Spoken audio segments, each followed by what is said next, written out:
Podcast production. This week's episode of the Seoul Podcast is brought to you by K1 fighter Chae Hungman's Lean Mean Bulgogi Grill. Hungman Smash! Oh shit. This is the Seoul Podcast, the most original name in podcasting. This week we have from Where the Hell Am I? And Feetman Seoul, Expat Jane, aka Regina Walton, with topics such as Seoul Fashion Week 2008, how designer Han Sang-baek chooses to spell his name, Spaceman Andre Kim's Granny Panty line, will Marilyn Manson add some color to his wardrobe? Behind-the-scenes Fashion Week English faux pas. Wearing t-shirts to cocktail parties, especially Zinkimchi t-shirts. Plus, a rare interview with the EV Boyz. And this week's news and totally unreliable rumors. I'm King Sejong, reminding you to fight global warming. Turn on your heaters and open your windows. And here are your hosts, Jennifer Young and Joe McPherson.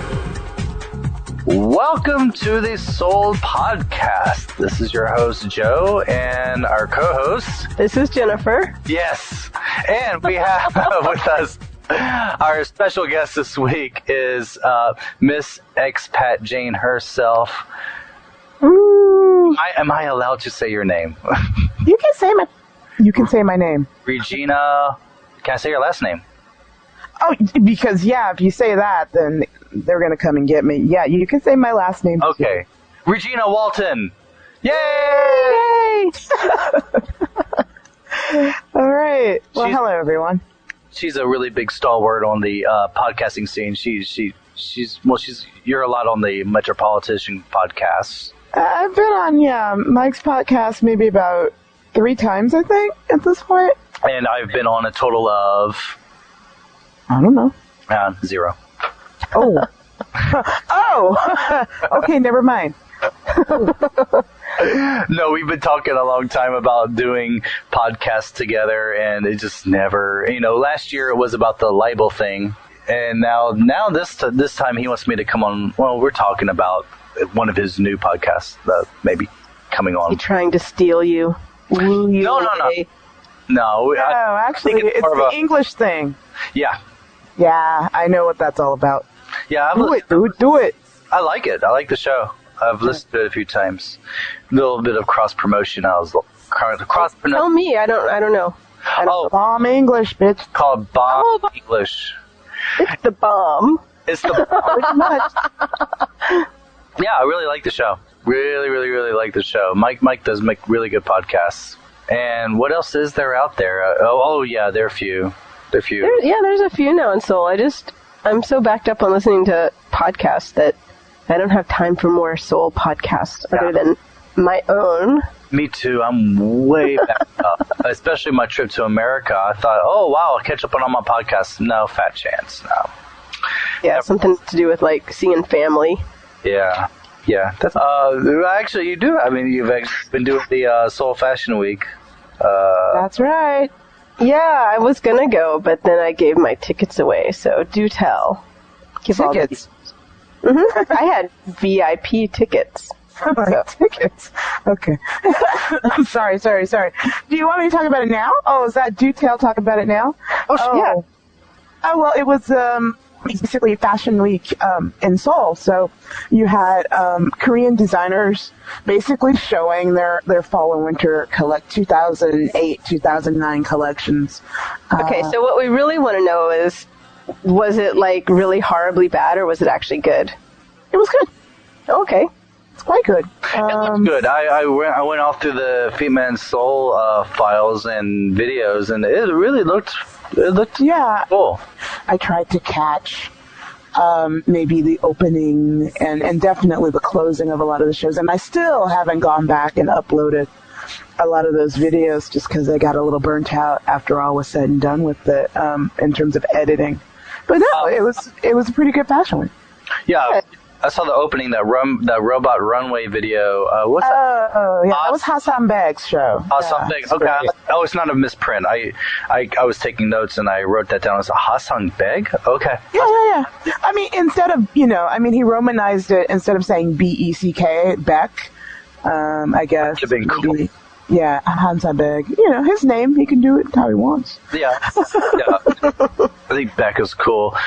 I could hear you in the background of that video. Oh, yeah. Because it was, well, my friend, was one of the models in the show and. Oh, really? Yeah. And so it was just exciting. So yeah, we were talking, when this one was happening. And, because it was, and prior to that, Hassan Beg, who's a model himself or used to model, did like a whole, he basically showed video of himself, and granted buyers maybe weren't all that pleased by it because it can be interpreted as quite self-indulgent, but it was, it was really interesting. Yeah, on that particular post I put up a lot of the video that he put up, and that people saw. And I think if you didn't quite understand that he's not really in it to mass market clothes, then you get a little confused. So is he more like mass marketing himself, or what is he? What is his agenda? Well, I interviewed him. So that interview is going to end up on Feet Man Soul probably in the next week or two. So go check it out. So I'll let Mr. Hassan Beg speak for himself on that. Okay. Sounds good. Yeah. Speaking of mass production, I was just at E-Mart tonight getting dinner, and I saw Andre Kim has lingerie line over at E-Mart. No comment. Who? Andre. Sorry, I just got it. He's Korea's Michael Jackson. Yeah, those are the most awesome space suits, and the hair, and the hair slash shoe polish. Hair? Shoe polish or something. Yeah, I don't know what the hell it is. Amusing. I'm sorry, his designs are so. Okay. Actually, you know what? Okay, back up. Have you seen his stuff from when he first started out? Like the black and white reels? That's what I'm looking for. It's like, what made him so big? Because he's kind of had some. Dude, he was awesome. No, I'm serious. If you go back and look at those reels, he wasn't bad. I don't know what happened. I'm saying because I'm looking at the Andre Kim lingerie tonight, and it's all granny panties. Yeah. Nice. Yeah. He's like the anti-Victoria's Secret. Yeah. There's no. Yeah, I'm not even. Yeah. On those panties, no. Yeah, no comment. No more further comment from me on Andre Kim. I just say you got to go back to see why, and I don't know how long that lasts because I really did only see like maybe one fashion reel. It's not like I did a lot of Andre Kim research, but the one black and white reel was quite good. Like a thesis on Andre Kim. Yeah. The evolution. I'm sure someone's done it. I mean, there are some. I'm sure. So what would you say is like the big theme for this season from the... Well, yeah, I guess, in terms of what I saw in the show, and I'm not a fashion columnist by any stretch. This is... we're just pretending that we're broadcasters right here. Right, but I'm just, throwing that out there because, I don't want someone to hear it and go like, who the hell she thinks she is? Well, okay, I don't think I'm really anybody when it comes to this kind of stuff, but I saw a lot of it. What I thought was great is like a lot of plaids, I like plaid, a lot of texture, like velvets, and stuff like that, and also long sweaters. Like the first couple of days, that was the men's collections, and I noticed like a lot of big oversized sweaters and stuff like that. For women, a lot of color. I noticed that. That's starting to show up right now, but there were some designers that took it into straight overdrive. This Korea, everything's going to be in overdrive. Not really. There were some really good, very commercial lines like Andy and Deb, they are a husband and wife designer. They're completely marketable. I could see that in Macy's or Nordstrom back home. There were definitely a few that hit it out of the ballpark and were very popular with some of the buyers. And those were international buyers. So, we'll see how it goes. I think if they keep doing it, they'll start getting more play, more notoriety. Definitely. Yeah, it kind of inspired me. I think I might be adding a little bit of color to my black shirt and jeans uniform. Well, check it out. Yeah, get yourself some colorful flannel, and there you go. Yeah, that's what I should do. I do have some flannel. This does remind me I need to get to work on those videos. I let it sit for about a week. I think that's enough time. I got to start putting them up. Oh, well. Okay. So that's pretty cool that they let bloggers in for this. Well, I guess, I'm not going to reveal the whole background of it, but FMS got in last for the spring show, and I guess they just didn't, they didn't cover. One, I wasn't there, so they did. Excuse me. They didn't check your diplomas. What? Didn't check your diplomas. Well, no. It was just that because I remember I actually told him about it. I knew it was coming up, and I was like, you got to get FMS in there. Are you talking about Mike? Yeah. Is the founder of Feet Man Soul. Yeah. And so they were in last spring, actually. But I don't think that they really, I don't know, I don't think that they were as hardcore as I was about interviewing people. I walked in the first day and went down the list and was like, I want to talk to this person, this person, this person, this person, this person. Wow. And so we were pretty much all over the place. I mean, Mike was more there for the pictures, and I'm more of a networker. So I wanted to chit-chat and socialize, basically. That's what I did, basically. It sounds like you got to meet quite a few of the people. Yeah, it was really great. I mean, and I have to say, I had a friend who had just covered LA Fashion Week, maybe about the week before. Mm-hmm. And she's with the LA Times, and so in her experience, I'm not gonna bash LA Fashion Week at all, but her. Oh, because you'll just totally blow it out of the water if you bash them. I mean, I know, but I mean, I just don't want to. I don't even want to go there. But her experience was, I would say, different. I mean, like it's great to be able to go to a fashion week that's still very much growing, so you do get access. I mean, we would have never had this depth of access at like an LA Fashion Week or a New York Fashion Week at all, ever. So, well, yeah, because those people are so much more famous internationally. Like, what do they have to gain from talking to, a blogger? Right. Well, I think that's just one of those advantages of being in Korea, is that it's so much in that bridge zone from being just in between. Like they're powerful, but not aware that they're powerful yet. Yeah, and also I think it's ultimately going to help them. It's a new fashion week. A lot of people don't even know that Seoul has a fashion week, even though they've been doing it, right? So that was.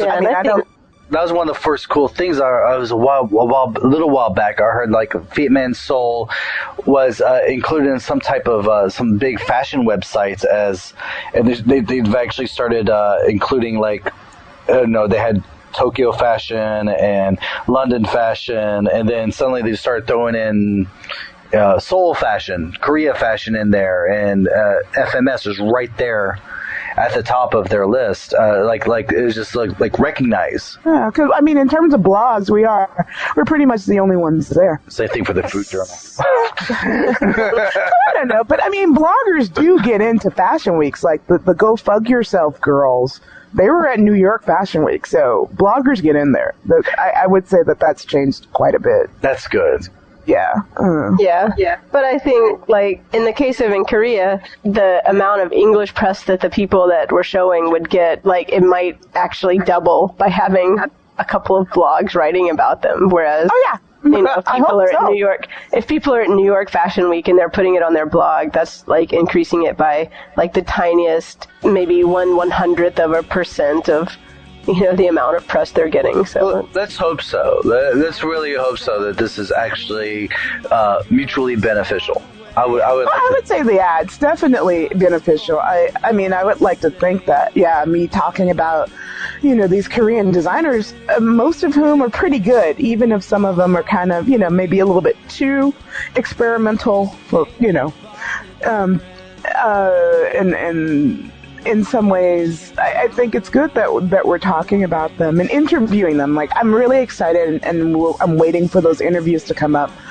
We've got to get translations, like some of them spoke in Korean, so we've got to get the English or vice versa. So once that all comes together, all these interviews will come up, and I talked to some really fun. Oops, I was about to swear. No, really you swear on this. Swear. It's a really fucking cool design. Yes, our first F-bomb. Yes. Finally, you hear that, Apple? We do deserve our explicit tag, Apple. Thank you. All right. Yeah. So, I mean, there's some really cool designers like, God, I got to make sure I get her name right. Lee Ji-young, who will be doing Marilyn Manson's tour. Really? Oh, wow. Yes!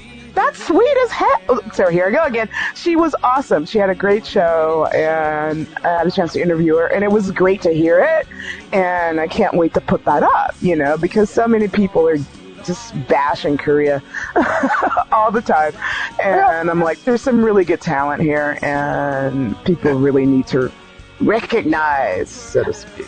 So does that mean that Marilyn Manson's going to start showing some color?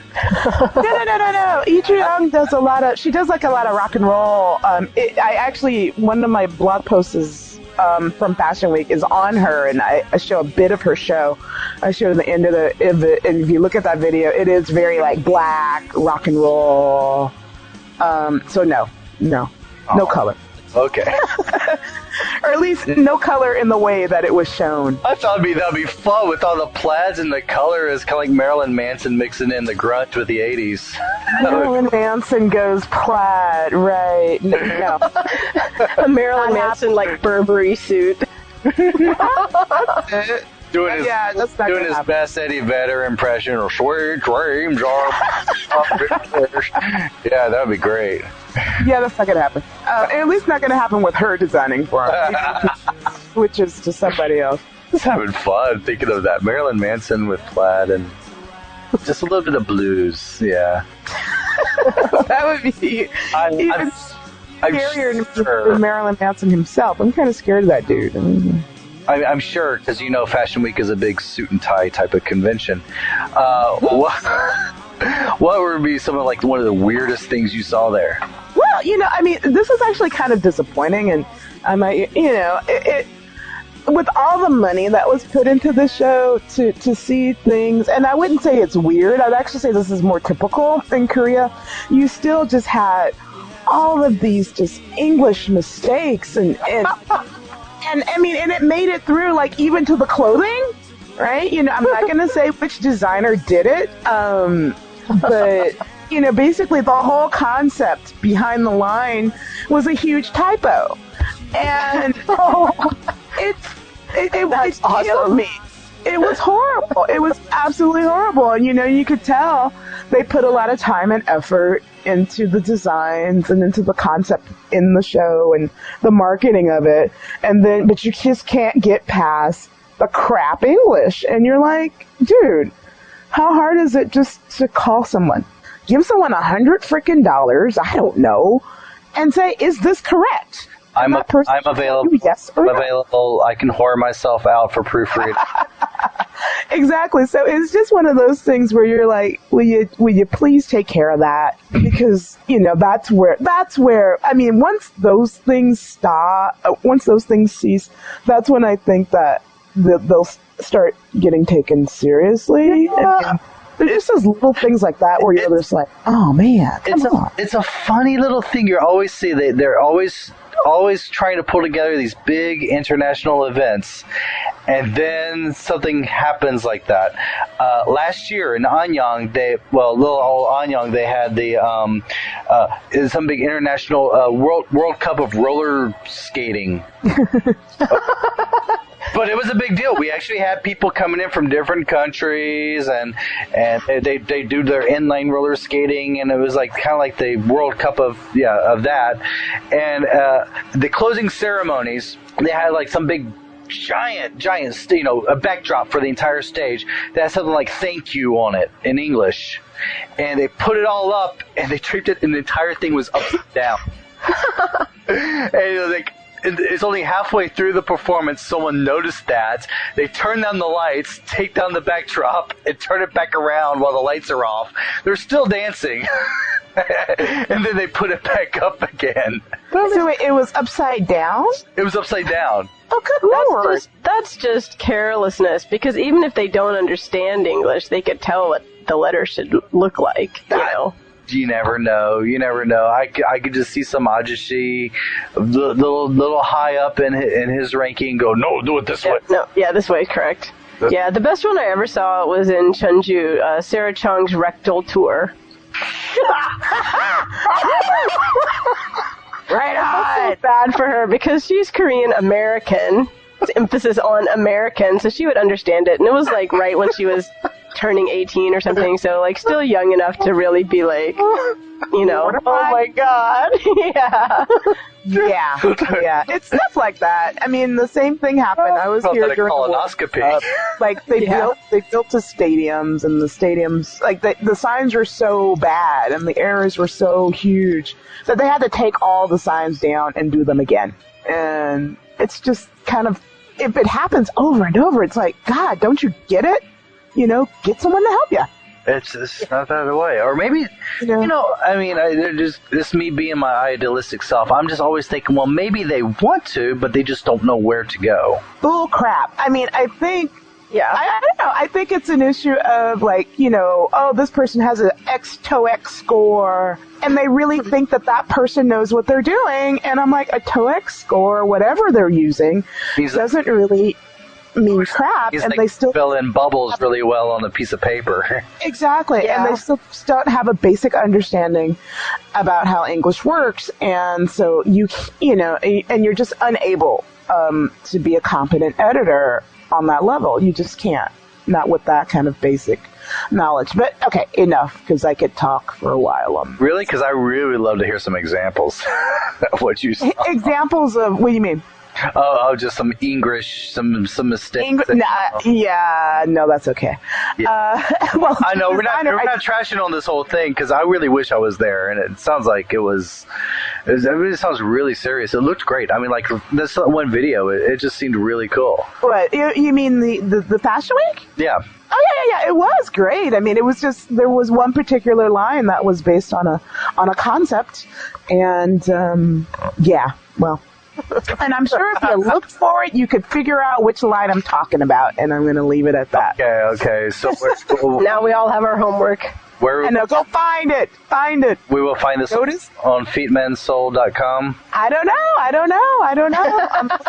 I'm looking at it right now. I actually still have like the little flyer that they give you, like they put stuff in your chair when you go into the show. Well, I'm trying to plug everything I can. Oh yeah, you can also, we could also plug your website. Expat Jane? Expat Jane at blogspot.com, and maybe, I guess by the time this goes up, I will have added a few more videos, but if you just click on the Soul Collection tag, that'll bring all the Soul Collection posts up on one whole page. Woohoo! Oh, right. Organized and everything. How were the parties? Parties were fun. The parties were a lot of fun, especially considering, I mean, it was weird. I'm kind of bitter, and I am a girl, so I'm going to go there. I was on this one website on a forum, and I said, how I like wearing, every once in a while, I like wearing T-shirts to parties, and then this one cow said, oh my God, you wear T-shirts to parties? And I'm all like, of course. Yeah. Can't pull it off. And so then I made sure that I wore my Kristen Lacroix special edition T-shirt to one of the parties out in Sinsadong. Just because this girl is this stupid cow from some horrible Midwestern state. And I know that's horrible to anybody from the Midwest. I don't mean it personally. Shit, as long as you take the focus off the Southeast, that's fine. Well, yeah. But I just can't believe that someone had the nerve to actually say, you wear t-shirts at parties? I'm like, what, do you fucking go to cocktail parties all the time, you stupid hag? Well, Anyway. It's like, I do my self-promotion. I wear some of my, like, Mekshio Hanachusio shirts sometimes. I go to the, I love that. I was trying to be all formal. I went to our friend Daniel, who does Epic Courageous in Seoul, encouraged me to go to, and Miss Coco, they encouraged me to go to one of those Zelen wine parties in Itaewon. Yeah, and so I was trying to make myself look all, like all sprockets and stuff. Here's the time when we danced. Yes, I was all dressed in black. And don't touch my monkey. But really, it was so funny because it's like when I got there, well, for one thing, it's highly pretentious. It's fun, but it's also highly pretentious. Which is really funny. What? Never mind, I'm not going to talk. Yeah, it's okay. We can talk. We can all, what the fuck? I mean, how can you be pretentious about wine and soul? No, come on. It's like here's one of those some Mahjong. They have some secret theme. Each one of these things, and the one I went to, they said you had to wear something silver. I had nothing silver that day, so you had to purchase something silver to wear for the party, and I just purchased it. Oh, that's just a big scam. Yeah, and I got this little silver-looking bracelet for 5,000 won, and I put it in my pocket right away. Eunjung loves it. But toward the end of the party, we were all, of course, we've gone through quite a bit of wine. I just took off my black shirt and I had my little Zen Kimchi shirt underneath, and everyone wanted to take a picture of me with that shirt. Yeah, it's just like, sell any. I need to. Like, wait, the bottom line is, okay, photo op, great. Profit? Yeah. I'm more. I take more of the underwear gnomes approach to business. Yeah, it's kind of like steel underwear. On those shirts. Zenkimchi.com / is it store? Well, just go to zenkimchi.com. I have links to zenkimchi.com / buy my shit. Yeah, buy my shit. There's a couple of nice shit. No, I do. Actually, until recently, they've been my best seller, my big money makers for my site.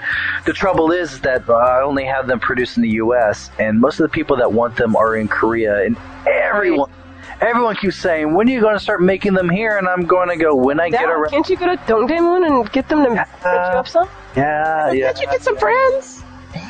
Friends, that would be nice. You need the Dongdaemun hookup, dude. I need to do that. I really do. I don't think it would be that hard. Just go in there. Yeah. Keep asking until someone says yes. Yeah, that's true. Yeah, and since someone in your house is a native Korean speaker and looks the part, so they're not eyeing them up oh, you speak Korean, but I can tell by that foreign face I can rip you off. And most of my shirts are in Korean. That's what the Mekchiana Chuseo, the Soju Hanpyeong Chuseo shirts, the Kimchi Chick shirts. I don't know. They sell pretty well in the U.S. Most of my sales are in the U.S. Almost all of my sales are in the U.S. Yeah, they do pretty well. I'm still on the pretentious wine crap. What's that all about? Yeah. Oh, the pretentious wine thing? It goes through those stages. I'll tell you this. I'm pretty sure, in America. No, you're in California, so you live with this stuff 10 years before the rest of America deals with this stuff. Yeah, one of my best friends is a wine buyer, so it's what in the. And she's not pretentious, so it's yeah. That's so the when whole I see thing. these people, I'm oh God. Yeah. Oh, they're getting pretentious about, Ernest Gallo, No, I'm why? You're getting pretentious about wine in a box. That's what I say. At the wine party, they were pouring Gallo, Gallo, and I'm I get this wine. That's awesome. I get this at Emar for 5,000 won, and I paid this money to go in there for this stuff. But they did have one really, really, really good wine I've been looking for. It's an Italian wine called Santa Maria or something like that, and I'm hunting for that. That was amazing. I'm going to put in a plug, though. Dan Schulte, because I just wrote something about him over at Cabinet. They've got some good wines. Yeah, but I will also put in a plug. Today in the newspaper, Homever reported that they are going to be reducing their imported wine prices 45%. Right, 45%? Yeah. Cool. And Homever does have a pretty large selection for being Homever. Does this have anything to do with this emergency cutback on the tariffs? Oh, is the emergency cutback on the tariffs because they signed a free trade agreement by any chance? No. That was never ratified by Congress. No, this has. Are you serious? This doesn't have to do with the U.S. This doesn't have to do with the U.S. I just read today that as of April 1st, as email back was going through, and they're trying to reduce tariffs on grains. Oh, I think that's because of upcoming world food shortage. The world grain shortage, yes, yeah. So I'm thinking back of the mind what this could mean on top of that. I was wondering, will we be able to see any jasmine rice? Something other than short grain rice, maybe at the store. I don't know. Oh, that'd be nice. I don't know. You're not Korean if you don't buy Korean rice. Oh, wait, we're not Korean. Never mind. Some wild rice would be nice. Yeah, you used to see. I live in a half Korean household, and we have the big mama sack of rice. Oh wow, like the dog food size? Yeah, yes. Awesome. And it's heavy, and I can't believe it. We go through this in 6 months. That's so funny. And I get the one that's the smallest one they sell, and that can last me 6 months or more.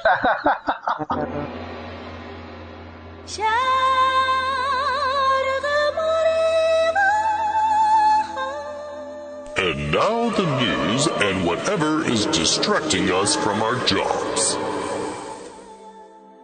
My big topic at school has been what I called being a drunk child molester doesn't make me a bad person, you little bitch. The drunk guy that the police were like, oh, he's just a drunk guy, even though we have his face on camera. He wasn't trying to kidnap and molest that child, even though he's a convicted child molester. Have you heard about this, Regina? No, I'm assuming he's Korean because this is big foreigner story this week. It's the big news story. Okay, so it goes on like this. A guy tries to kidnap a girl. He just beats the crap out of her and on camera in an elevator. It's all caught on camera. She screams, so a woman downstairs comes up and checks it out. And so the guy kind of she runs out of the elevator. He goes to the floor above. He runs off. Yeah, he's able to take the elevator down. Anyway, but everything's caught on tape. The woman rescues the child. She gets with her parents. The parents call the police. They have the video, and the police say, there's not enough evidence. It's just a little... It looks like just a little... It's just a drunk ajashi. Don't worry about it. Same thing we talked about last week. Same thing. That being drunk is an excuse legally. Yeah, so being drunk is an excuse if you're an ajashi. If you're a woman, if you're a foreigner, whatever, forget it. But if you're an ajashi, you could seriously kill your entire family and obviously burn down a national monument. And, he was drunk. He's an old guy. Drunk old guy. It's okay. He's had a hard life. Yeah. Yeah, that's kind of different. Yeah, that's kind of different from home. We had a similar... When I was back in Alabama a couple of weeks ago, there was a similar case. It was actually a Vietnamese guy actually tossed all of his entire family off the bridge and killed them all. But anyway, he's not. Well, this is Alabama. We know what's going to happen to him. And it won't be giving him a slap on the wrist and saying, "Don't do that again." Stop drinking. Yeah, that's a whole lot of fucked up. What's going on? Oh, yeah, I don't think they even told him to stop drinking. I think they were just don't burn down any more national monuments, dude. Okay. Not until next year. This is really, I love how this just shows how the internet and everything can really work so quickly for this stuff. The parents really went nuts over this and got the media totally involved in this. And then Lee Bak himself just walked over to that police station. No, even though I highly disagree with some of the stuff about Lee Bak, I respect the guy for this. He walks all the way down there and just chews some ass over there. I will say that this is one of the few times that I've agreed with the whipping up into a frenzy online, because usually it seems like they blow everything out of proportion, or it's just something, I don't know, completely almost made up. But this is legitimate. They should really have gotten that guy, and the fact that they were so blasé about it really makes me angry. Yeah, and they were just, they said it was just nothing, and they were just being lazy. And Eunjung, I use Eunjung. Eunjung is my little lightning rod on how Koreans think. She's your official speaks for all Koreans. She's my plug into the Korean matrix. She feels that way too. She feels like the police are all lazy. They just don't want to do their jobs all the time. And this was just an amazing case. And we were just sitting on the bus today. We were just talking about it, and it comes up on the radio on the bus. It's like the top story everywhere. Yeah. About my kids have been talking about it today, about don't talk to strangers. And, good. Yeah, I think that's great. Yeah, it's good that the president of the freaking country himself just walked down to that police station, chewed them out. 6 people got fired. Oh, excellent. Awesome. Good. And dude, they caught the guy. Because that's what needs to happen. I find that in Korea, heads don't roll. When stuff goes wrong, they get away with it. It's like back home, if all these screw-ups happened on this level, people would get fired. We sued them. Right. You don't make some lame excuse and then get to go back to work the next day. Yeah. And Right. here, And that's kind of how it goes. I'm glad they got fired. I mean, the first time they talked to the guy, that's what I was, my little title for him. The first time they talked to him, he was like, oh, well, I just hit her because she gave me a look, and so I told her I wasn't a bad person, and then I just had to hit her. Like, what? Would that excuse work for me, for that big, massive kids are always yelling, puck you to me when I'm walking down the street? He gave me a look, and I didn't like it, so I had to beat the crap out of all of them. Sorry. Oh, well, you're drunk. Yeah, so they said fuck you, and then I couldn't control myself. They said fuck you, so I went the crap out of them. I'm going to go down. Sorry. PS25, grab some soju, drink it really quickly so I can hit him. Right, yeah. Yeah, you have to be drunk first. Yeah, you got to be drunk. Don't get drunk in order to work out your alibi. Right. Nice little plug for GS25 there. My second favorite is the Chosun Ilbo complained that a suicide victim the other day wasted 20 minutes of passengers' time. What do you mean? As in someone jumped in front of a subway train, and one of the footnotes of the article was it inconvenienced the passengers. It's a bloody suicide. Yeah. So are they kind of missing the point? Yeah. Right, yeah. It was like the bigger story was that the trains were late.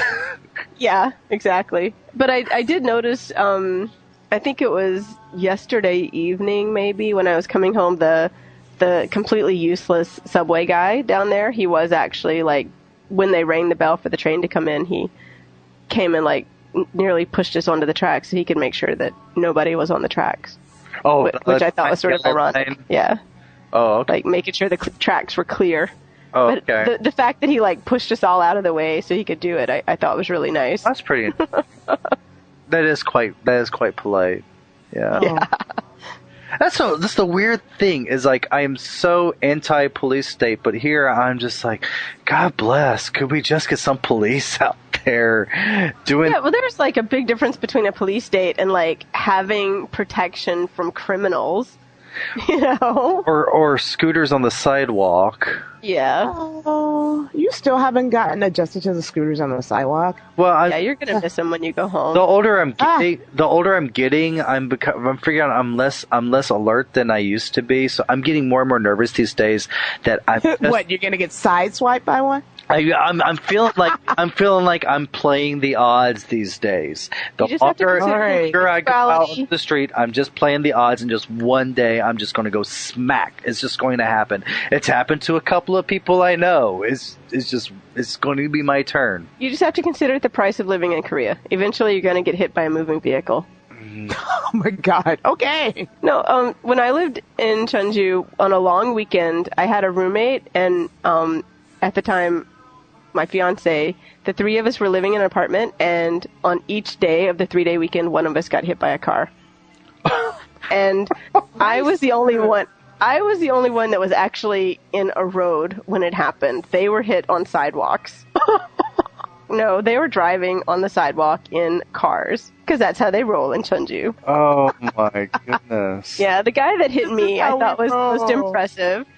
He didn't, like, actually look at me to see if I was okay. He used his hands to block his face so I couldn't see him as he drove past. Like you couldn't write down the license plate? I don't quite get that. I think when you're hit, I think your wits are not that about you enough to, like, I think I should copy his license plate right now. Oh, no, none of us were kind of a injured. jerk. I don't know.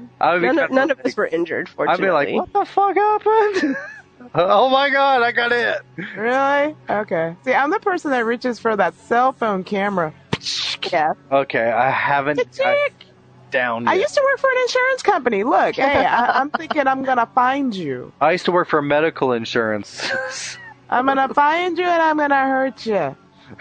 Yeah, I had a little car rage about a year or so ago. I was crossing on the pedestrian light, and a guy went through and slammed on his brakes as he was crossing through, and, like, it occurred to him that I was crossing, and he missed me by less than a foot, and I punched his car. And do you know Good job! he pulled his car over and chased me down the street and yelled at me for like 20 minutes for hitting his car. And I was like, dude, you almost came killed me. within like 6 inches of you hitting me with that stupid car, so don't tell me.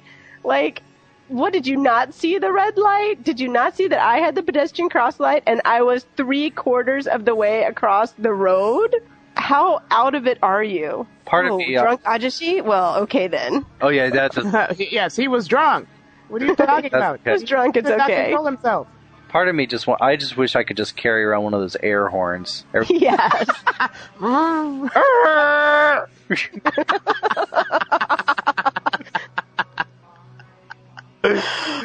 Wow. They'll just shrug me off as just crazy foreigner. Crazy foreigner, you can do whatever you want. Crazy foreigner. Well, Yeah. the other thing that was hitting the news was about people with natural people who have straight black hair have to carry ID cards to prove that they naturally don't have straight black hair. Students, because they have so many controls on their appearance at school. Their ID cards actually have to have information. All the human rights organizations are really getting down on Korea for their hairstyle laws for the schools. Oh, give me a break. Who cares? It's a bunch of teenagers in their hair. Yeah. Like, I think in the scale of human rights violations, that's like about the least important. I would sort of agree with that, but the thing is, like, some of some people do to some of these kids that are violating these hair laws. You don't slap kids. You don't punch that's kids for reasons like that. I don't know. It is kind of weird. I think that just goes back to what the schools are allowed to do to students. That's true. Right? That is true. Hair rules, no.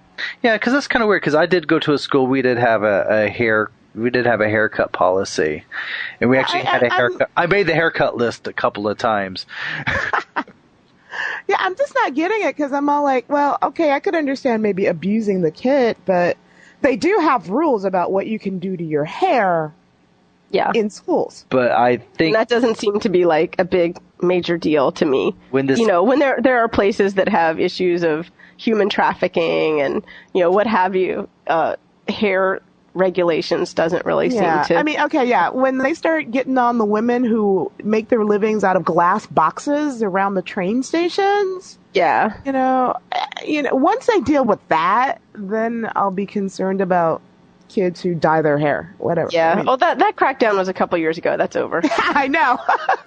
Yeah, that's over. We don't have that anymore. This year's crackdown is on illegal foreign teacher brokers. Yeah, we're going on to the recruiters now. Which good. I think they need to go to the source. I mean, those are the people bringing the teachers in. So, okay, but, it's going to be inconsistent. They're going to get on this hype, and we'll see how long it lasts. Yeah. I think it said it's supposed to be 70 days or something. The guy that keeps popping up as the guy that is like the big trafficker for illegal teachers, I'm sure he's going to pop up and disappear and come back, and no that's doubt. happen again. I forget his name.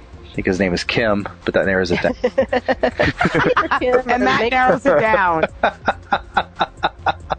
Definitely not Either O. Mr. Kim or Mr. Lee. Oh, dang.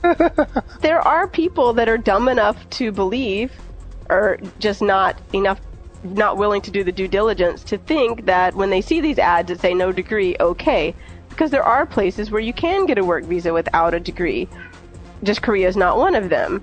And so it's perfectly reasonable to think that you're not violating a law if there's a company that is advertising stating it's okay. So I definitely think they need to be going after the brokers, the ones that are preying on people that are kind of morons. I don't know if it's reasonable. I mean, before I left, though, I went to the website. Yes, but you're an educated person.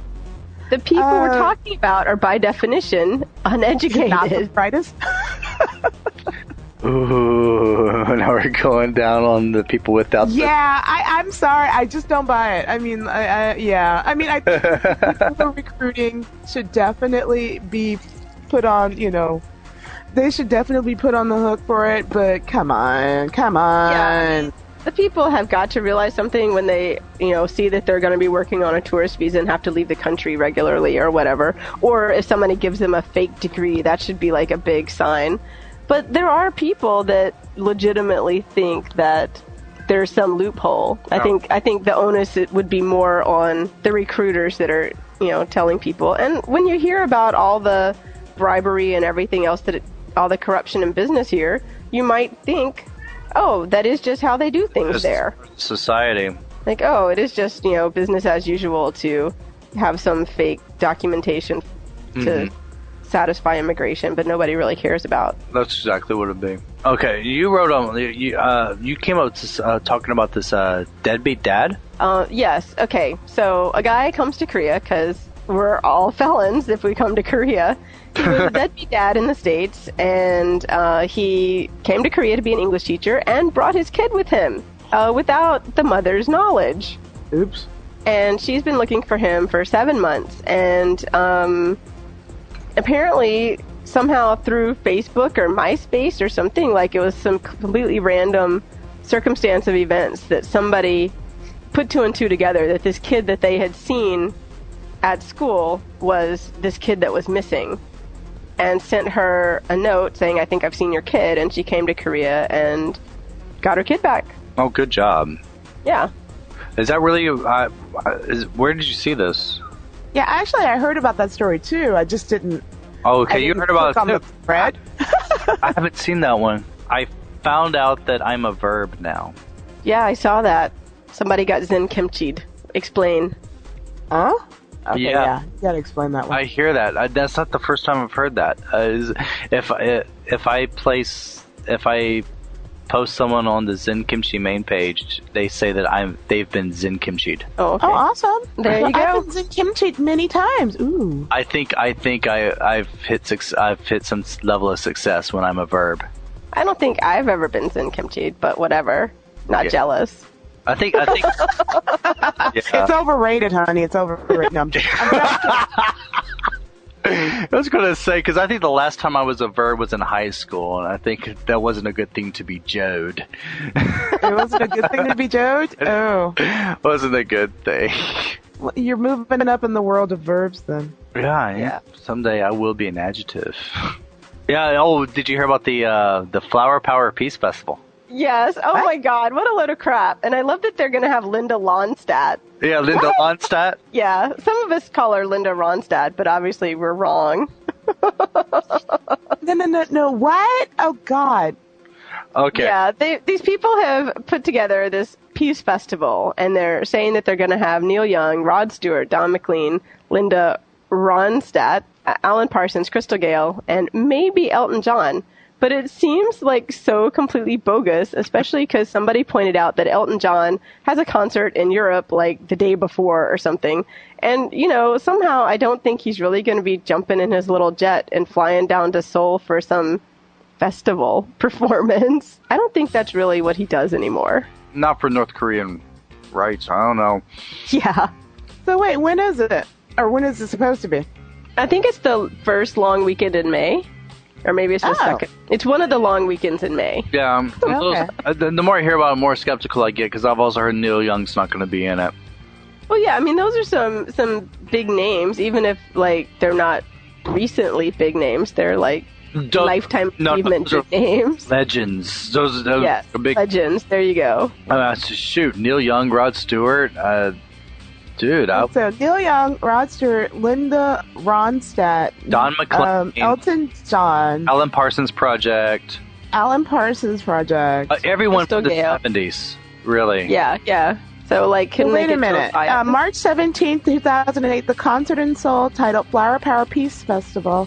May 4th and 5th at Jamsil Olympic Stadium. I just looked it up.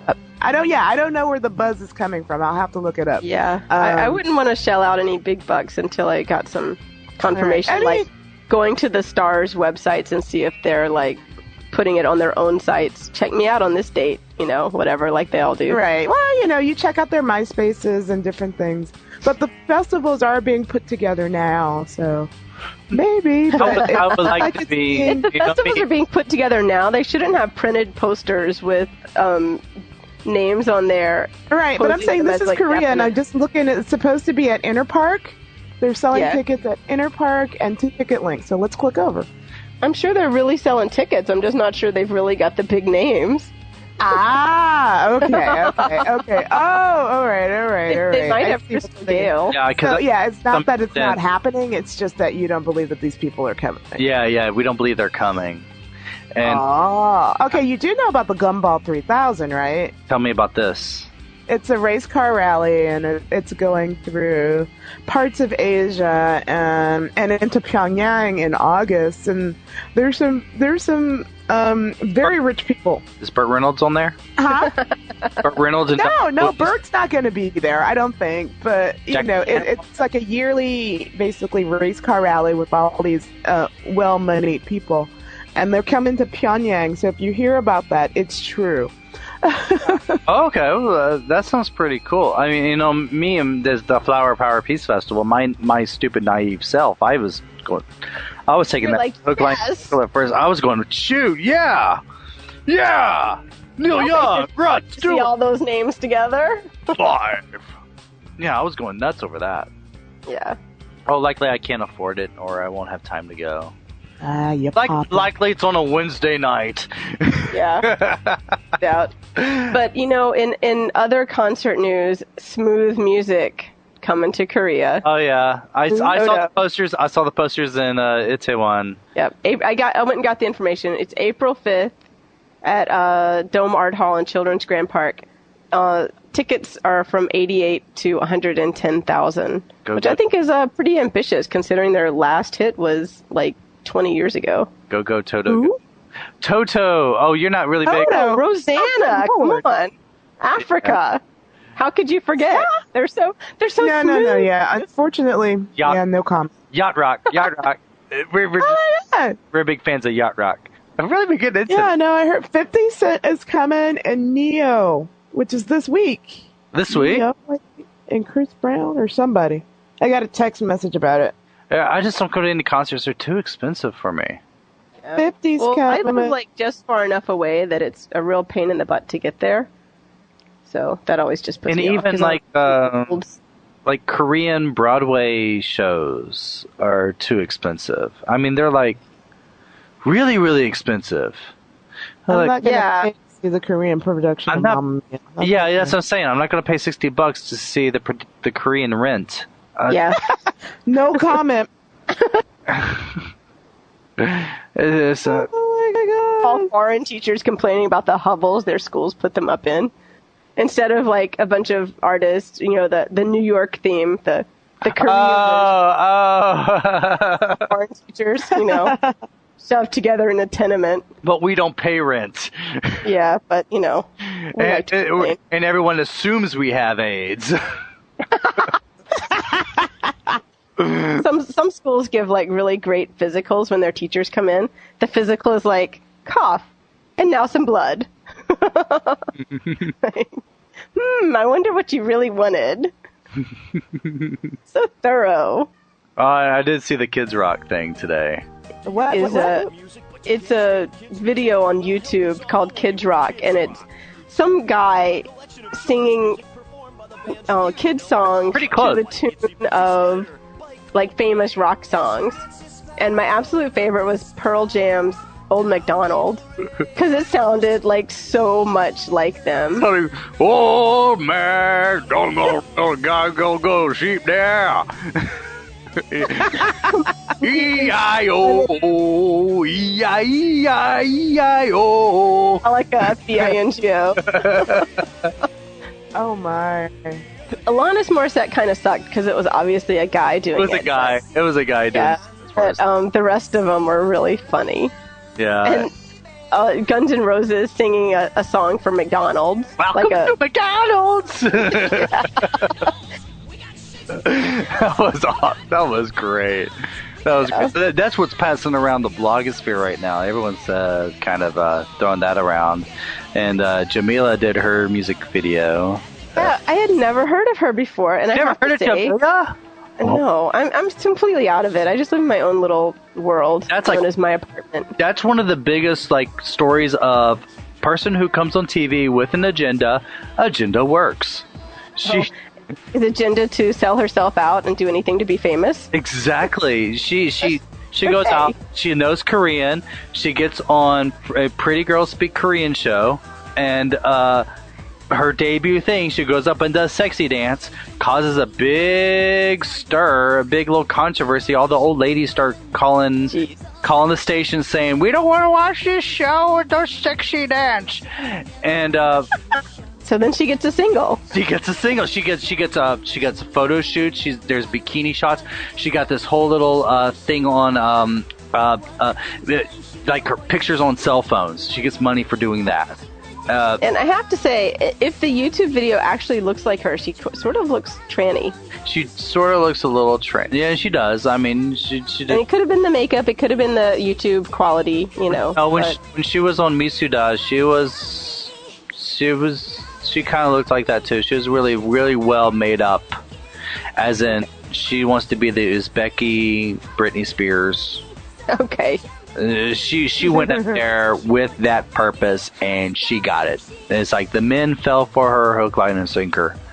I would say she's more of the Christina Aguilera when she was in her dirty phase. Yeah, I would even. I was trying to think of another. Sorry, I'm still working on this whole Neil Young thing. Yeah, I'm on his MySpace. A concert for peace. He's here. No, somebody pointed out that these people are going to be in town in that time frame, but doing something else. Oh, that's weird. So unless it actually says like the Flower Power Peace Festival or whatever it's actually called. Oh, that's weird. Then, if they might be here for their own show. Hey, Regina. Yeah. I wonder if we can get Korea Herald to get us in on that. Eh? I wonder, part of those perks we were talking about with them. You mean press passes? Yeah. Talk to the editor, dude. Well, I've maybe talk about, I could maybe cover the catering side. I don't know. All you need is a press pass. You don't need to just give me a freaking press pass. All right. Press pass. Press pass. Thank you. Every time I hear that, I keep thinking of this little Three Stooges episode where they try to disguise themselves as reporters, and they have these little buttons, and they're all going by press, and Mo goes press, and Larry goes press, and then Curly goes pull. I will not be able to verify these appearances under these circumstances. It's okay. Now we are recording this on April Fool's Day, so there's a lot of April Fool's been going on, and the most common April Fool's joke a lot of people have been playing have been like, "Oh, I'm not going to blog anymore," but it looks really? Yeah, but it looks like one of ours is actually going to stop blogging, and it's the big hominid. Oh, because his big walk. Yeah, Kevin Kim is going to leave Korea after God knows how many years. Well, he knows how many years. And if I went to his blog, I would see how many years. I think it's 7 years. But he also mentioned he was here back in the mid-90s. So Kevin our big, quite disgusting friend, he's leaving Korea, and he's going to do a walk across the continental U.S. And the purpose of this walk is he's trying to just hit up every like church, synagogue, mosque, university campus, Buddhist temple, just trying to find connections between all these different religions. And good luck to him on that. I think that's really cool. Interesting. He's extremely busy. I can put a link to his fund if you want to help him. Yeah, and he's also getting money. I try to contact him for the show, but he's so busy right now he couldn't even do the show. He's wrapping things up at Shmoo. I thought Hominid was one of the bigger guys. Also, like, we lost Nomad this year. He's one of, like, I would say, like, Marmot's number 1, and then Lost Nomad was number 2, and he kind of just gave up one day. He's going, I'm going fishing. Am I going to do that one day? I guess I will. Just go. What? I'm just going to, one day, I'm just going to go, I don't know. I think eventually it does kind of have to, One day it's going to. Eventually you're going to be like, okay, I'm over it. And then you just, you leave it up. After a while of doing it, blogging, I'll leave it. I just won't update it anymore. Yeah, it's like, you're not making any money. You're kind of like, I'm not making any money. Yeah. Well, I'm making a little money, but. Yeah, okay, you're making money. I'm not making any money. It covers costs. That's if anything, and it's something I can like show Unjong and go. Well, all that time spent on the computer, I'm actually making money. She doesn't realize how little it is, but hey, I'm making money. Okay, see, that's what happens. Yeah, when you're in one of those situations. I got a cat. The cat doesn't care. She doesn't care. Yeah.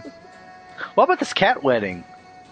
Oh, what? God, yeah. Korean kids do the darndest thing. I tried to send you the file. I tried to put it on YouTube. It was just not having it.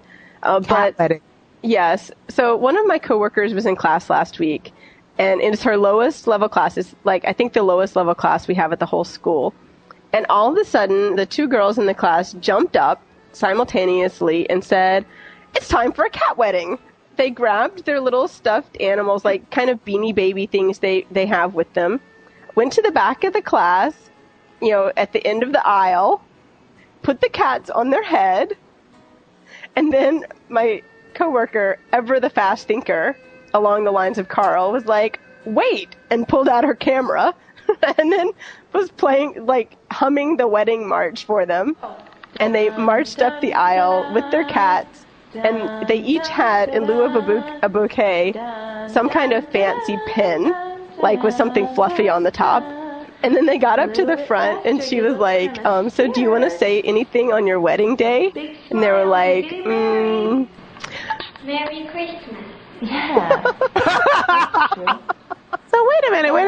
Wait, there were 2 cats, and they both had fancy pins? Yeah. Was it a lesbian wedding? These are basically what I think it was. Is these 2 girls were doing anything to get out of studying, right? And so they made a little plan with themselves, and then they executed it in such a kooky way that the teacher just felt compelled to not only let it happen but to film it. Oh, I know. I'm just saying, 2 cats, both with pins that represent bouquets. Oh, it's a lesbian wedding. Okay, well. Yeah. Oh, okay. Okay.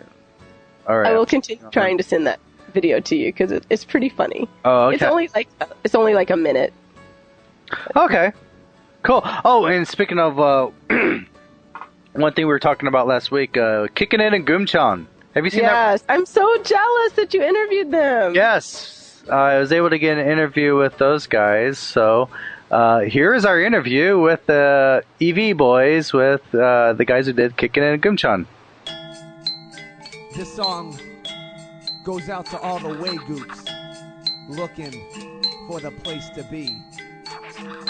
Kicking it in Gumchan, oh, 감사합니다. 안녕하세요. Kicking it in Gumchan, oh, 감사합니다. 안녕하세요. Kicking it where? In Goomjon. Where? In Goomjon. Where? In Goomjon. Where? Kicking it in Goomjon. Oh, oh. And we are here on the Seoul podcast with the EV Boys. You might know them more from their video Kicking It in Goomjon, which is being shown all over the internet, and you're hearing it from everywhere. So, guys, would you mind introducing yourselves? Sure. My name is Skin and Bones MC. I'm the guy in the video that's holding the T-Money card on the bus. I'm lowercase b, and I'm wearing the I Love Mud shirt. I'm Skin and Bones. No. I'm Swim Cap Steve, and I wear the swim cap. I'm assuming you all work together. Yep. You work over at EV. Obviously. Mm-hmm. Okay, I had to get through the obvious questions. Now, we do have some people, I'm sure, that are just new to Korea or aren't even in Korea. Would you mind telling us the general location of Paju and Goomjon? Who would like to take this one? I will. Okay. I'll take it. We live in Paju, which is in the Gyeonggi-do province, and it's about, I usually describe it to people as about 45 minutes north of Seoul. We're actually pretty close to the DMZ. And Goomjon is about 15 minutes drive, or 15 to 20 minutes bus drive away from Paju. So it's a place that we go. Paju is kind of out in the sticks where we are. So Goomjon is kind of the closest little city to where we can go to have some fun with some bars and some restaurants and some sky golf. Oh gosh. Because I think a lot of people, the question that's been on everyone's mind is like, it's got to be really, really boring there for you guys to get around and doing a music video. I don't know. We're all pretty busy. We all do this on our days off and our evenings, and I don't know. I'm not usually bored. Quite busy.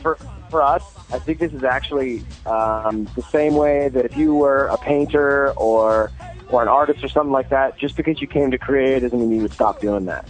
Yeah. And for us, this is what we like to do. This is our hobby. And so for us, like, even if I worked 12 hours a day, I would still find time to do the stuff I enjoy to do. So and that's really what this is. It did seem obvious that this is something you guys did. Like, you were talented in doing something like this before you came to Korea. How many of you are you all musicians? Actors. Yeah. Performers. Okay, I saw that you did those videos. I've been doing comedic rapping for about 5 or 6 years. I have a few other videos on YouTube also from when I was sort of a solo rapper back when I lived in Los Angeles. So writing funny rap songs to me has always been sort of a love of mine, and it just made sense I had to have one about my Korea experience, and the idea came to me pretty shortly after I moved here, and then we all collaborated on writing the lyrics. Oh, that's great. How long have you been here? Skin and Bones here. I've been here about 9 months now. Lowercase b, just over a year. And Swim Cap has been here for just over a year and a half. Wow, you're still pretty short time compared to me still, but you pretty much catch every little thing. I think I guess that's true. If you're only here for 9 months, you pretty much get pretty much everything what anyone who's been here for quite a few years still has. So I was curious, when you're making the music, do you have any equipment? What equipment do you use? I produce the music on GarageBand. Oh, yeah. I use the Apple program. Yeah. So it's just, and it was all done with loops. So it was all stuff it was all GarageBand loops. And I just layered a bunch of some drum beats together, and I added some bass lines and some tambourine. And there's a lot of stuff in that program. And I just kind of put it all together, and every single thing was done with pre-made loops. So it was pretty easy. It's just kind of copy and paste and move things around. That's a pretty fun program, I hear. It is a lot of fun. It's pretty basic, but it's for a fun song like this, it's all you needed. It kind of works like acid, doesn't it? I'm actually not. I think it is a similar program. It's simpler though. It's simpler than acid even. Yeah, because acid takes a while to learn. But here we go, going into all the nerdy stuff. This is the stuff I'm interested in. Right. Have you been getting a lot of things that we Oh yeah. So and then we actually mixed the vocals and stuff with Pro Tools, and other programs like that. A good friend of ours, Nick Travis, is an awesome audio engineer, and we fortunately been able to meet with him when we've been in Korea, and so he mixed actually all the vocals for us and recorded that. And a lot of the equipment was his, and then we did the video editing with Premiere Pro. So when you guys were making the video, okay, you saw some of the reactions of the people. I mean, really, were you able to just go out and just get this done, and just people just, no one gave you any crap for it? Only people who, when we were near stores, we were near an establishment, near a store or something, they'd be like, stop filming. But people were interested. People were pretty interested to see what we were actually doing. Some people, I think, even encouraged it a little bit. Like, they wanted to know, they wanted to be a part of it. They didn't really care what it was. It just seemed interesting. Like, we had a pretty nice camera with us, so I think people were I think they probably thought we were something bigger than we were. But that's what happens when you have a camera. You just kind of, if you act like you know what you're doing, they kind of treat you like you're a professional. Yeah, I'm curious to see any of the outtakes you guys have for that one. We have most of our footage was unusable. 12 hours of footage. Yeah, we have a ridiculous amount of footage, and Swimcap Steve has the joy of going through all that footage and finding the 3 minutes and 40 seconds worth of usable footage and putting it together. So we learned a lot from it. We'll tell you that. Yeah, I guess the most important thing we learned is that not to leave the record button on. I think that's what we learned. That's absolutely true, because that is not fun later on. We're like, really? We got an hour of nothing but that sign. Awesome. I tend to do the opposite. I forget to turn the record button on. That's a problem too. Yeah. Yeah. Well, how's the fan response been? I mean, when did this come out? 2 weeks. 2 weeks ago. 2 weeks ago, and it spread really. Maybe not even 2 weeks ago. 10 days ago. No, I think we just hit 14 days. 14 days, yeah. Okay, I was out of the country when it came out, so I just found out when I came back in the country. Like, whoa! Everyone's posting this. Yeah, we really didn't think that too many people would hop on it, except for people we worked with, and maybe they showed their friends who live in Gumcheon, some Koreans, and basically just we thought people we work with would find this funny, but apparently more people have been enjoying it. Yeah, they have. I mean, it's been everywhere. Everyone I've shown it to, and all the blogger buddies and everything. Have you been getting a lot of emails? And how are the groupies? We're still waiting. Do you have a website? Fan club have been very, very helpful in trying to get this out. Like, they put it up on Cyworld, and they sent it to SBS, and they've just been really fun. Like, and a lot of them are actually from Gumcheon, so they thought it's definitely more of kind of an anthem for them. But I think it's just been really fun, so people have been able to enjoy it, because it's not like people complaining about Korea. It's like, this is fun, and you can make the best of this, or you can really just complain about this. Or you That's can exactly have it. a time. It's entirely up to you. That's exactly what I felt the gist of the video was. I mean, it was kind of making fun of things, but it's also saying, like, in a good ironic way, that this is actually kind of the reason. It's weird, but that's the reason we like it here. I also see that you seem to be it's sort of an ode or something. An ode to Gumcheon. Ode to Gumcheon. Yeah, it kind of reminds me of when I lived in Ansan, which seems like a similar town a bit. I kind of wanted. It seemed like we had a similar place. We had the one place where they had the flame throwing bartenders and everything, and a place to go for yogurt soju shots. I see you are you are fans of the yogurt soju. Yes. Love the yogurt soju. That's pretty awesome stuff. You never thought that would work together. I definitely wouldn't have ever dreamed mixing yogurt with anything as a beverage was going to be a good idea, but it is awesome stuff. So, and the place at Posse that makes it just really made it really good too. You can get yourself in a lot of trouble hanging out there. Oh yeah. Oh, yeah. Oh, I got to go out for some more of that. I haven't had one in a while. Oh, I can't believe it's Friday night and I'm sober. Yeah. So, I say you've been following around with what everyone's saying. Have you come across any enemies yet? Yeah, a couple people. Some people have been posting it all over Dave's ZSL as well. Dave's negative circle jerk. Yeah, and some people. Usually, what happens though is someone says something negative, and then 12 people yell at them. Yeah, no, usually. What I saw on the for us. Yeah, I usually try to play a game where I see how many posts until someone starts trashing everything and the board goes to hell. It's really interesting how people can really, and we've got a lot of stuff that either are not in Korea, or the negative stuff has come from people who are brand new to Korea and don't necessarily understand it, and so they get criticized for that. Not to say their opinion isn't valid or anything, but they just because they're brand new, they don't necessarily get it, and still people make fun of them for that. But they could have been potentially for years and still not thought it was funny. That's fine too. But or people like. There were some people who were just like, who maybe tried to make it seem like we were being racist or something like that. And it's like, really? Definitely not. Yeah, so I guess that's inevitable. That's one guy. So that's inevitable. A common thing. It always happens. Oh, that's just so weird. That's so funny. Oh, what song? What Noribong song is 6137?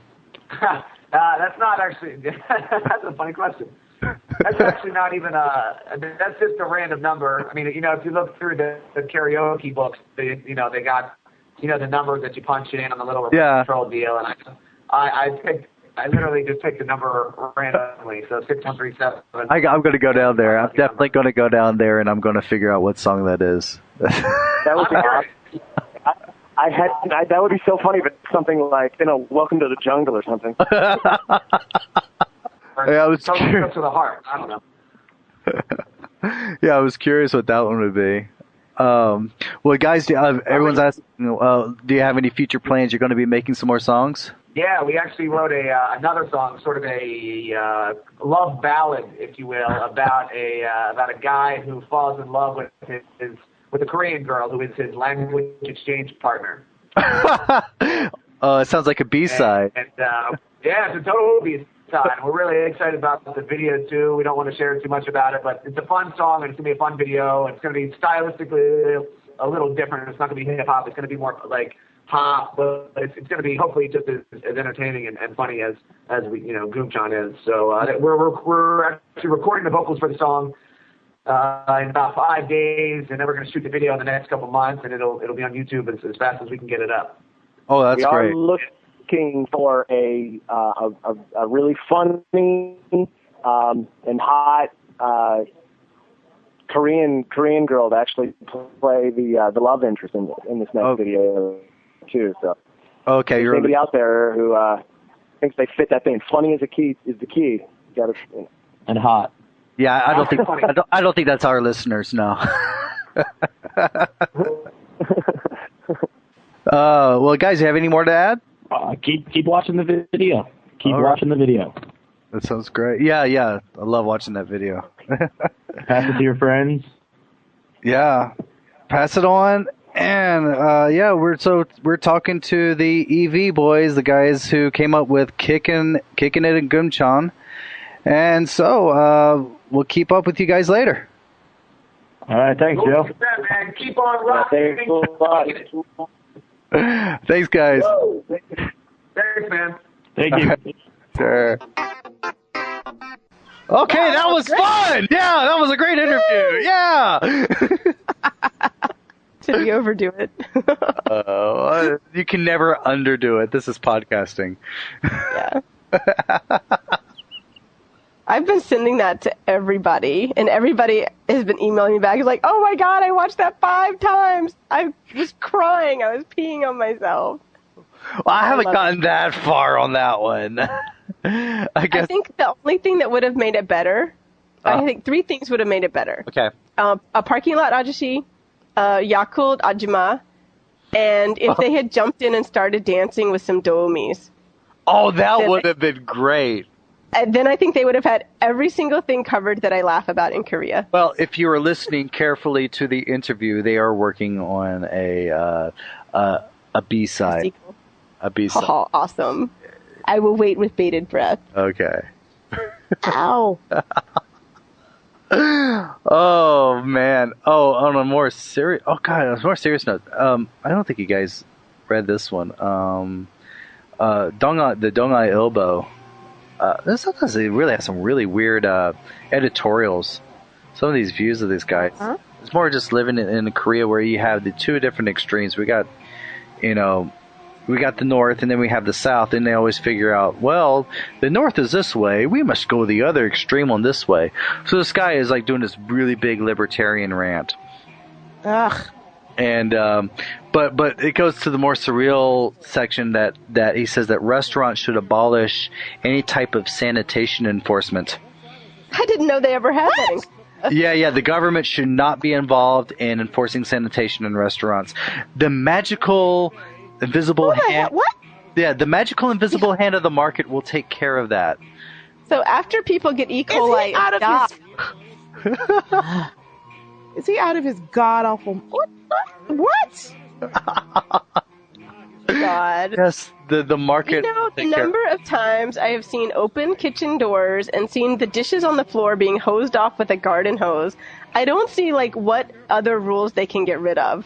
Like what possibly could be relaxed. But I guess that since they're doing that restaurant should naturally go out of business according to the laws of the magical... Well, not when they're all... What? Yeah. The invisible hand. The market will take care of that. Yeah. God. Yeah, that's libertarian lunacy. Yeah. It's more of a cult. I used to work for Tom Hartman. Come on, give me a break. Yeah, no, I mean, in theory, it sounds great, but... Yes, but when public safety, okay. It sounded great in high school. Right. In theory. But the reality is that people don't. Consumers don't have the time, the resources, and they don't care enough to do the research to make sure they're doing everything correctly, that they're doing all the policing correctly for their purchasing power. So until they get food poisoning. Yeah. Right. Yeah, so they're not always going to make informed decisions. People are not going to make informed decisions. That's why we pay taxes to a democratically elected entity to take care of that for us. So we don't have... Oh my God. This is so random and off topic. Sorry. But, that's me.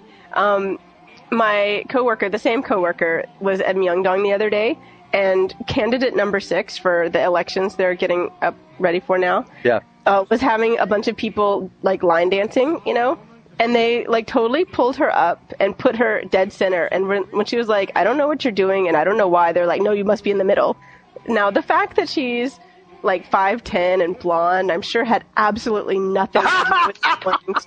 Have her right in the middle with all the cameras, but I just thought that was the funniest thing. Like, she's gonna vote for him. She's a foreigner and she can't vote, but if she could, she would so be on his side. Oh, I guess it's the Korean politics version of the Paris Hilton Carl's Jr. commercial. Yeah, have some blonde up there eating a hamburger. There we go. We're gonna sell something that way. That commercial got press, and I'm sure it did. It got lots. I don't know how many hamburgers it sold, but yeah, it did advertise Carl's Jr., so we're still talking about it. And number 6 candidate's going to be talked about for a while. Right. Well, I don't know about that. But right, since we don't even know his name. But, we don't have to. It's number 6 candidate. Yeah. Number 6. We have 5'10" blonde dancing in the middle. Oh. Yes. They should have given her a cheeseburger. and okay, never mind. Okay, let my imagination run away with me with garden hoses and stuff. Okay. We're cutting back on Chinatown. Yeah. And it's ever so huge as it is. Yeah. The Seoul government has noticed that there are foreigners living in Daehanmingguk.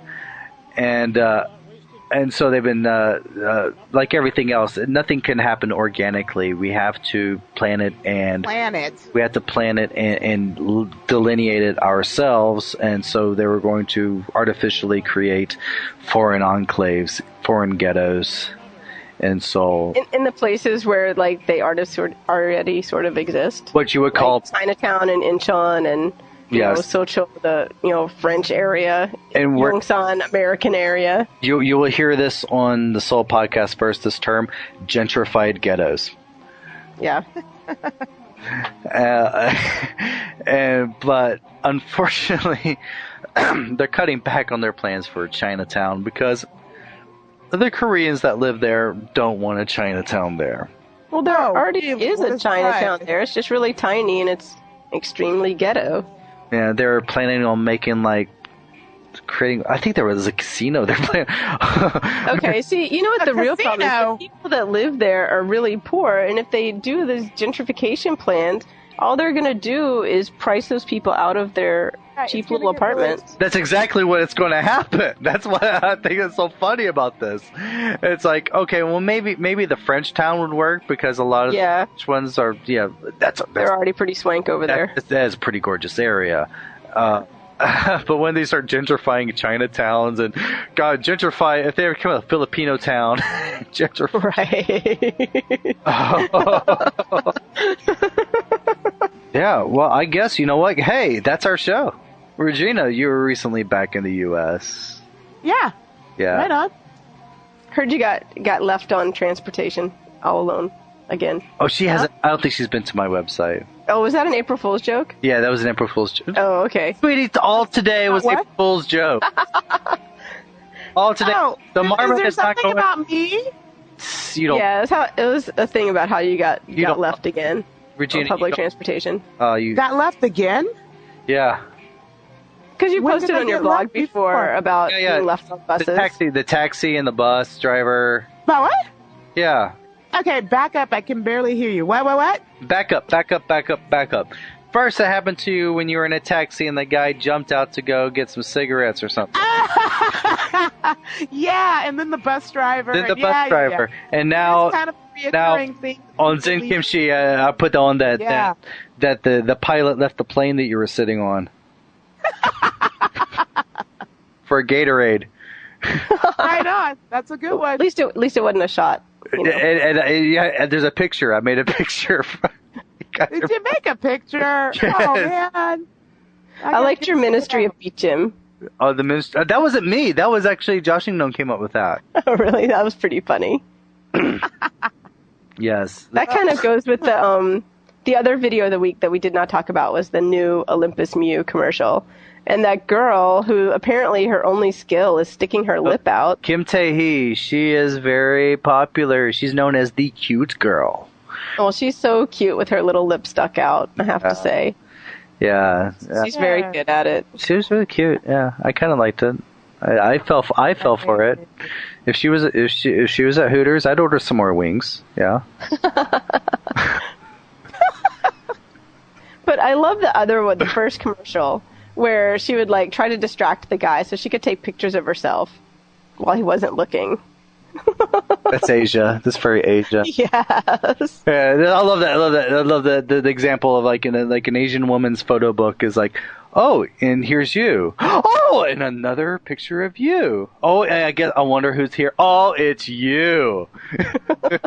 And they're all taken on the subway with your camera phone. Yes. Oh, we didn't mention the all-you-can-eat steak in Ilsan, which I'm sure... I haven't been there yet, so I really wanted to wait till I went there, but hey... Oh, okay. But we'll talk about it after you get there. No, that's okay. We can talk about it. I'm just waiting because my best bud Brant lives up in Ilsan, and we've been. He's the one that brought it up to me, and he does these things to pull me up to Ilsan. He's like, Joe, we have we have an all you can drink beer special. Sorry, Brant, can't go. Oh, Joe, we have a toilet museum. Sorry, Brant, I can't.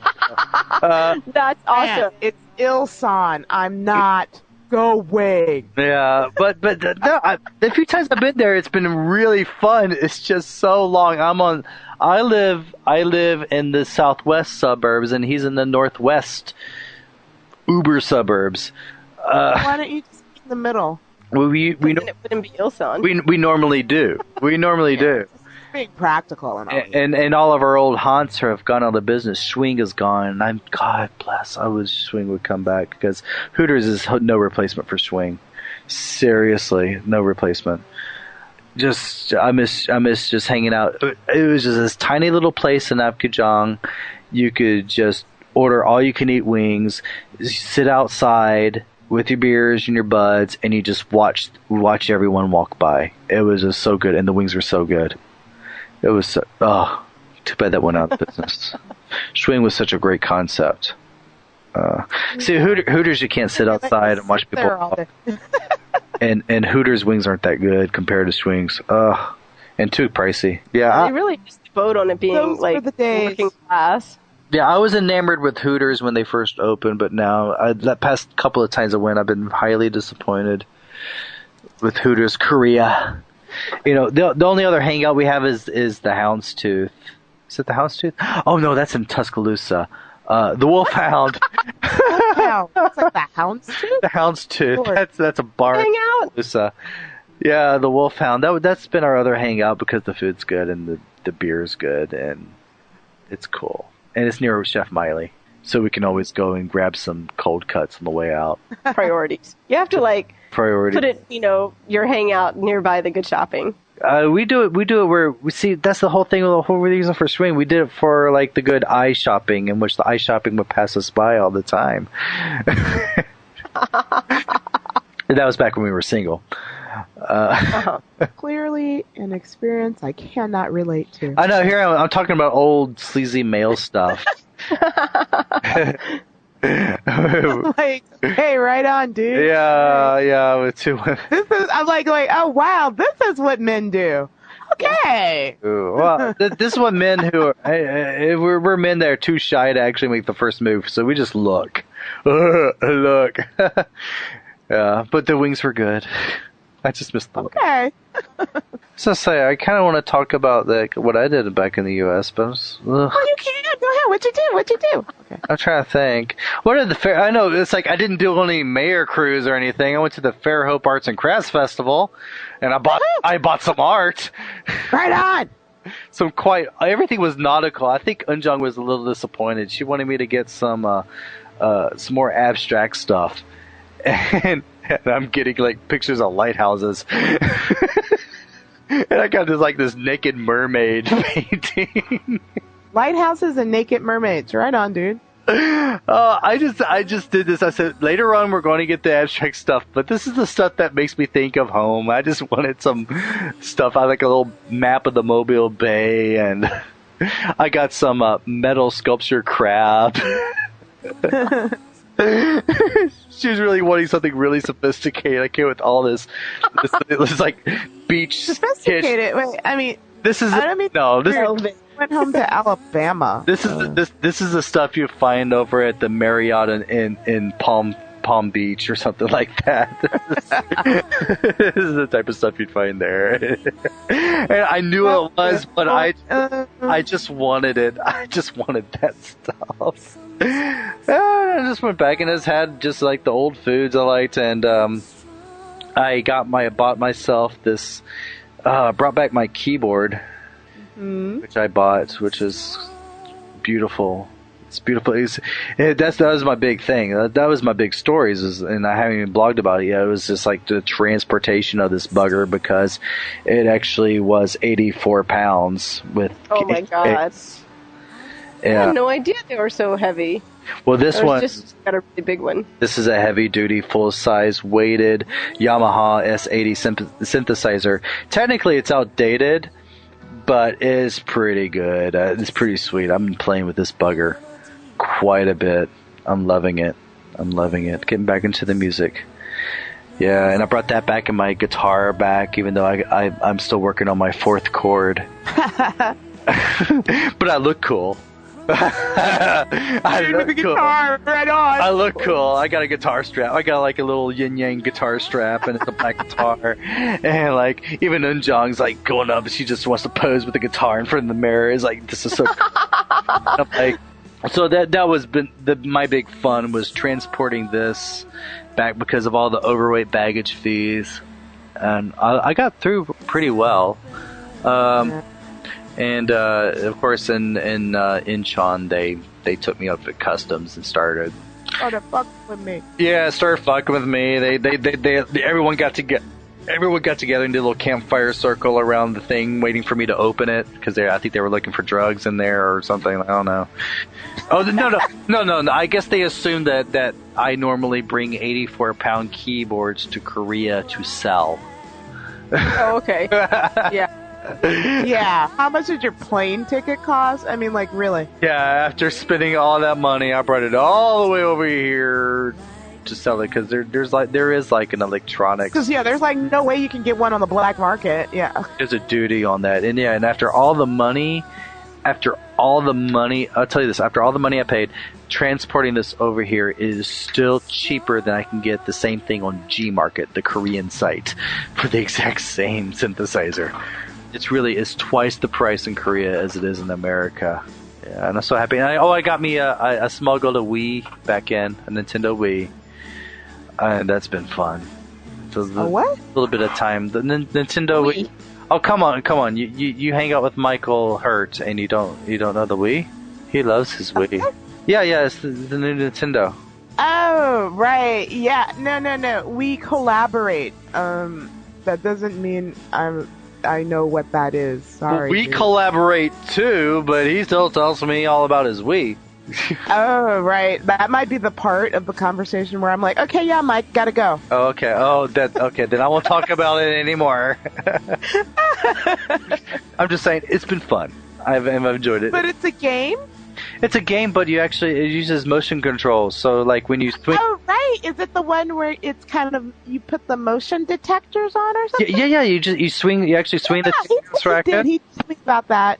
And he really tried to get me into it, and I was like, dude, no, not happening, because, I have too many gadgets, and it would not be good. It works with Eunjong. I mean, she really got hooked on the billiards and the golf. She really liked the golf.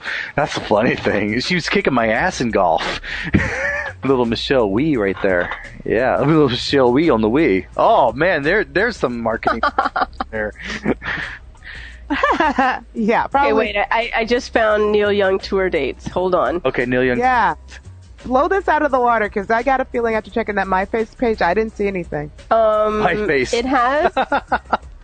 It has dates. The MySpace pages, those are their pages, dude. Shut up. It has April 20th, May 20th, both there, but no location listed, and in either case, those are the wrong dates anyway. Right, those are the wrong dates. I'm thinking it's but not he's got all of his dates for June and July already up. August. His European tour. Mm-hmm. All right. Well, I'll say that's our show. That's our show. Next week we plan to have Kimberly Hogg from Socius and Daejeon. And hold on, let me pull up everything. Okay. I'm so disorganized today. Okay, I'm pulling up everything, my itinerary, because I'm making sure everyone is here. So we plan to have continue to have Kimberly from Socius and Daejeon and Busan Mike himself, and we're going to talk about, is there life outside of Seoul? No, we all know the answer to that. Hell no. So stay tuned. Oh, believe me, I've already figured out a good bit of our listenership are people that are thinking of coming to Korea, and a lot of them are getting, little offers from places out in the country. Which I think if you want to have a real experience of what Korea is like, yeah, you have to get out of the city. I kind of want to do kind of like the year in Provence type of thing in Korea. I think it'd be kind of cool to live like in Koje or something. Like, I feel like that would really help me to get off my butt about my Korean. I really want to just get out there and just go into the total Ozark kind of Korea and more power to you, dude. That's where I started. Heck no. No, that's where you started. I've never been there. I've always stayed in the immediate Gyeonggi-do area. Dude, yeah, that's gotta suck. I actually do think that if you can start out, maybe you should, because it does give you a different perspective. Like, once you get to Seoul, you really do appreciate it. Yeah, and I think that once you live in Seoul, it would be really hard, or especially like if you live in Bunong or Ilsan, it would be really hard to go somewhere really provincial where people are always staring at you and pointing, and you don't have any. I live next to an elementary school. That happens to me every day. Yeah. Okay. Yeah. Well, then you're not in Seoul anyway. Yeah, you're out in Gyeonggi. Okay. I could go back. I mean, it was hard enough dealing with that initially. Now that I'm in Seoul, I'm much happier here. I couldn't deal with the, oh my God, look, oh, Africa. I'm like, what? I'm not African, you idiot. Africa. Right. Africa. Yeah, can't deal. Won't do it again. Oh boy, yeah, I had to deal with one of my students this week. But I think starting out there, if you can, is interesting as long as you can escape to Seoul every once in a while, you know. Well, yeah, but I sort of think I would put a caveat in there. If you're a minority, like, definitely just go to Seoul. No, like, I disagree. I'm a minority. Are you? No, but okay. I remember I would have to disagree and stuff. I think it's actually great. I love the fact that I started outside of Seoul, because I think that there are too many people kind of stepping into the minority experience who don't really know what the difference is. And I wouldn't discourage any minority person to go anywhere in Korea because it's interesting. It was great for me to be way down in remote Cholanamdo. It helped them, I think, and I think it definitely helped me. So, no, I wouldn't discourage. And I think you guys have skin. Yeah, there were like maybe 2 black people when I was in Jeonju. Yeah, I wouldn't discourage a minority person from going anywhere. Yeah, that's Korea. They're not going to tar and feather you. Yeah, you know, it might be tar and feather you. I just know that I always like, you know, going when I go out to the country. I really. What? Whenever I take trips out to the country, which is very rare, I really enjoy it. Yeah, but I don't know. I guess because I hate being pointed and stared at. Right, but that's not the whole part of living out in the rural areas. When I lived in Yosu, I made some good friends. When I lived in Yosu, I took Hapkido. When I lived in Yosu, you know, there was a tighter sense of community. I mean, that's one aspect of it. That is true. That's not all of it. Yeah. And I mean, just, you know, to be perfectly frank, I think, you know, and that's why I went out of my way to contact other minority people who had lived outside of Seoul to give me that perspective, because you know, every Caucasian teacher was giving me a gloom and doom story, which was not accurate. Black teachers were telling me the complete opposite, and I'm glad that I listened to them. That's cool. That is. That's really cool. That's a really good message. So next week we will have Kim Hogg and Busan Mike. Mike never tells me his last name. He doesn't want you stalking him. You psycho. Yeah, and he's not an English teacher actually. He actually makes a living doing something really cool. He's a stockbroker. He does something on the stock market or something. So he actually makes money like doing. Wow, a real job. Yeah, maybe a real job. Well, yeah. So next week. I hope this was fun today, as much fun for you as it was for me. So we had Regina Walton from Where the Hell Am I? And Feet Man Soul. No, Evie Boyz. Oh, we've also thank you, Evie. Oh, I'm sorry. Thank you, Evie Boyz, for being for taking the time out to talk to us. And thank you, Jennifer. Thanks. Oh, you're welcome. You too for having me. Yes, thank you. And yeah, I've enjoyed your blog for a while, so it was cool to talk to you. Yeah. Mm-hmm. Likewise. See you next week. The Seoul Podcast is a production of Seoul Podcast Productions. Copyright 2008 under the Creative Commons license. Parts of this podcast may be used for non-commercial purposes if you remember to give us credit.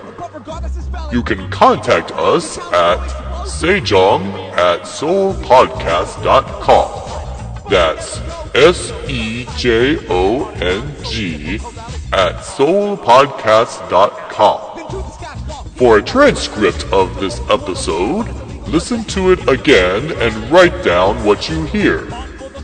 See you next week. Until then, may your voice be loud enough to win intellectual debates. To the cabbage that we ravage with the chili paste taste. Kimchi, kimchi, it is good for you and me. Kimchi, kimchi, it is good for you and me. Kimchi, kimchi, it is good for you and me. Kimchi, kimchi, it is good for you and me. Kicking it in Boomtown. Kicking it in Boomtown. When I go to Goomtown, I look at all the hotties. Those I got sheets, they got the hottest bodies. The padded bras, the high heel shoes. Hey ladies, can I buy you some brews? Drinking Castor, drinking Heister. Feeling alright, good, drinking all night, good. Well, best is no longer the best. Riders go to the Goomtown and head up with his vest. The barman's got the flair, flipping bottles in the air. Tom Cruise and cocktail can't even compare. Upstairs at Posse, you'll get so juice flowing. Plus Fruit Loop balls and the roof deck's flowing. Nature videos while I'm singing my song. Number 6137 at the local Nori bar. Want a night on the town, wanna spend some one. Come kick it with us, come kick it in Goomtown. Kicking it in Goomtown, oh, oh. 감사합니다, 안녕하세요. Kicking it in Goomtown, oh, oh. 감사합니다, 안녕하세요. Kicking it where? In Goomtown. Where? In Goomtown. Where? In Goomtown. Where? Kicking it in Goomtown, oh, oh, oh, oh.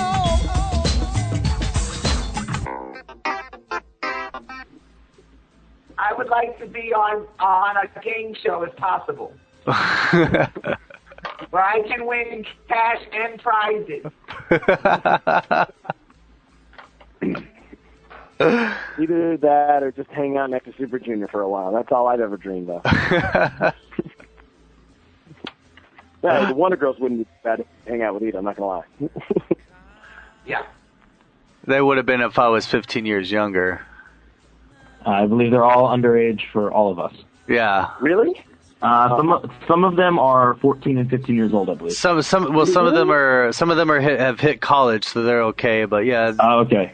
There's one that's like. Well, that's what I was 15. talking about. The one that all the audiences are going crazy over